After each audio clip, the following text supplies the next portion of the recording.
Voici en résumé ce qui se produira après la défaite spectaculaire de Gog et Magog sur les montagnes d'Israël.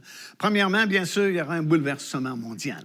Deuxièmement, il y aura une prise de conscience mondiale de l'existence de Dieu qui va provoquer cette dernière grande moisson qui a été prophétisée par plusieurs versets dans la parole de Dieu. Une autre conséquence de cette grande défaite de Gog et Magog sur les montagnes d'Israël sera la formation d'une coalition de 10 nations. Dès que cette formation aura lieu, de ces 10 nations, l'Antéchrist pourra émerger. Alors, l'Antéchrist ne peut pas se pointer demain matin parce que ces 10 nations n'ont pas encore été formées en coalition.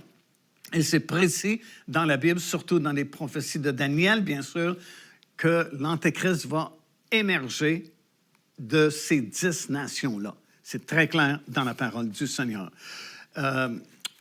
Il fera surface à ce moment-là, va confirmer cette alliance entre Israël et plusieurs nations. En Israël, on va penser que c'est le Messie, le temple pourra être construit et l'enlèvement de l'Église va se produire à cette époque-là, entre le moment de cette confirmation et le moment de l'ouverture du premier sceau qui marquera le début des jugements de Dieu, de la colère de Dieu. Alors, c'est clair dans la Bible que nous ne sommes pas destinés à la colère de Dieu et c'est clair aussi par les écrits de Paul que l'Église verra la confirmation de cette alliance de 7 ans. Alors, à ce moment-là, l'enlèvement va se produire et puis les jugements de Dieu vont débuter jusqu'à son retour glorieux sur le sommet de la montagne des Oliviers en face de Jérusalem.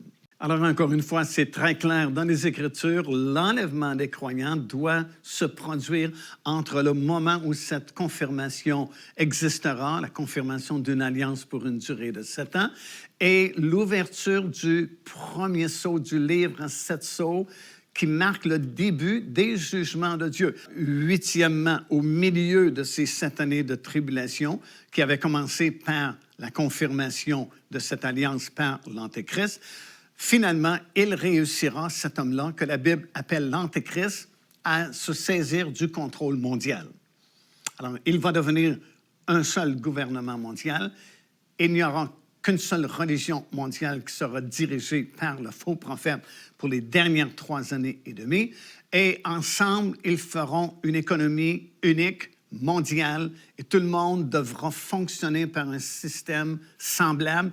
Sinon, ils ne pourront ni acheter ni vendre, comme c'est mentionné dans le 13e chapitre du livre de l'Apocalypse. Alors, les 3 dernières années et demie de ces 7 années seront très, très difficiles pour l'humanité parce que le monde sera contrôlé par le faux prophète et l'Antéchrist.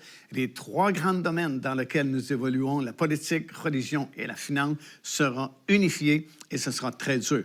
9e, ce sera suivi, bien sûr, du retour du Seigneur Jésus-Christ sur la terre avec tous ses rachetés et tous ses élus, mettront un terme à la bataille d'Armageddon. Et dans ce dernier conflit, là aussi, ce seront toutes les nations du monde qui seront rassemblées contre Jérusalem et contre le peuple juif, encore une fois. Et ce sera une période, encore une fois, très difficile. Mais finalement, ce sera le conflit ultime, le dernier conflit avant l'établissement du royaume de Dieu. Et c'est à ce moment-là que le Seigneur Jésus-Christ lui-même, et on l'étudiera plus en détail lorsque nous serons rendus à la 3e partie de cette trilogie qui s'intitule « L'ultime conflit et la fin heureuse pour l'humanité ». Parce que le Seigneur Jésus-Christ, à ce moment-là, va revenir sur cette terre avec tous ses rachetés de toutes les époques et de toutes les générations, mettra un terme à la bataille d'Armageddon et, 11e, va établir son royaume sur toute la surface de la terre. Et ce sera le début du règne de 1000 ans ou du millénium comme un retour au jardin d'Éden, comme ça l'était au tout début lorsque Dieu a créé le premier homme et la première femme. Ce sera un temps de bénédiction absolument extraordinaire. À la fin de ce règne de 1000 ans, Satan sera relâché pour un peu de temps et on vous expliquera pourquoi Dieu va permettre ça dans la dernière et 3e partie de cette trilogie. Mais ce sera de très courte durée puisqu'un feu va descendre du ciel, va éliminer immédiatement tous ceux qui se seront rebellés avec Satan et toute son armée là, qui viendra contre la montagne de Sion et le camp des saints. Puis la Bible dit qu'il y aura de nouveaux cieux et une nouvelle terre et la nouvelle Jérusalem qui descendra sur la nouvelle terre.